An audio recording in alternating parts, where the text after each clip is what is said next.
저는 초등학교 때 전학을 가게 되었습니다.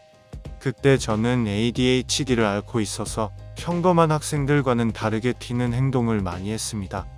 그러다 학급에서 다툼이 있었고 싸움에서 진 저는 친구들이 무시하고 욕을 하고 때리고 돈도 빼앗았습니다. 힘들었던 저는 집 베란다에서 자살 시도를 했었고 어머니가 발견하여 자살 시도는 실패하게 되었습니다. 중학교로 진학 후 담임 선생님은 제가 ADHD를 앓고 있다는 사실 반 친구들에게 이야기해버렸고 초등학교 때 따돌림이 되풀이되기 시작하였습니다. 힘든 시간이었지만 견뎌내고 고등학교로 무사히 진학하였습니다. 처음엔 괜찮았습니다. 하지만 한 사건으로 인해 평범했던 고등학교 생활도 지옥처럼 변했습니다.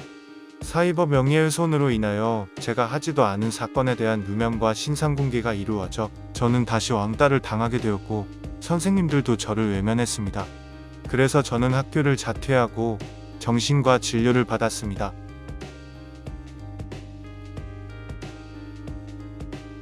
초등학교 때 같은 아파트 사는 친구가 왕따를 당하는 것을 목격하게 되었습니다.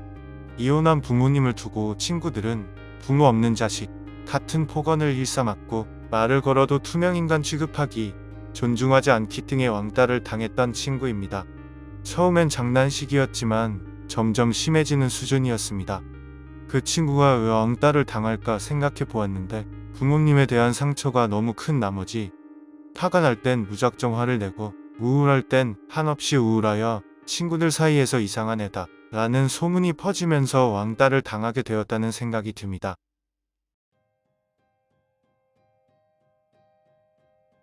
그 친구도 아파트 옥상에서 자살을 시도하려고 했었습니다.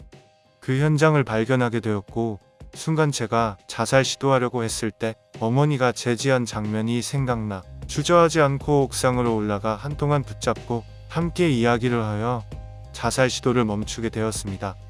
이야기를 들어보니 사정이 딱한 친구였습니다. 저도 학교 폭력 피해자이기에 친구의 마음이 공감이 되었고 그 친구는 왕따를 당하지 않았으면 좋겠다는 생각이 들었습니다. 그 친구는 살아갈 수 있을지 없을지도 모르겠다고 이야기하며 자신의 속마음을 이야기했습니다. 저의 왕따 피해 사례를 이야기하니 그 친구가 위로가 많이 되었다고 했습니다. 이야기를 들어 주다 보니 저 혼자는 해결하기 힘들 것 같아 상담 선생님을 소개해 주었습니다. 그리고 혼자 두는 것이 아니라 집 갈 때 같이 가고 먹을 것도 같이 먹고 그냥 평소 친구처럼 지냈습니다. 저는 이미 왕따를 당하고 있었기 때문에 다른 친구들을 신경 쓰지 않고 더 잘 어울릴 수 있었던 것 같습니다. 중학교 때는 피해 친구의 학폭위에서 증인 역할을 하기도 했습니다.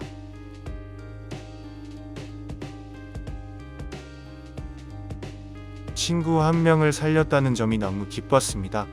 물론 밤 늦게 나가 친구를 돕다가 부모님께 혼나기도 했지만 사람이면 사람 살리는 게 먼저 아니냐고 부모님께 말씀을 드렸던 기억이 납니다. 마땅히 해야 할 일을 했다는 생각이었어요. 물론 지금도 그렇게 생각하고 있습니다. 아마 그 친구는 힘든 삶을 살지 않았을까요? 그리고 저는 죄책감 때문에 많이 힘들어 했을 겁니다. 저도 아직 정신과 진료를 받고 있지만 그 친구를 돕지 않았더라면 죄책감 때문에 더욱 힘들었을 것 같아요.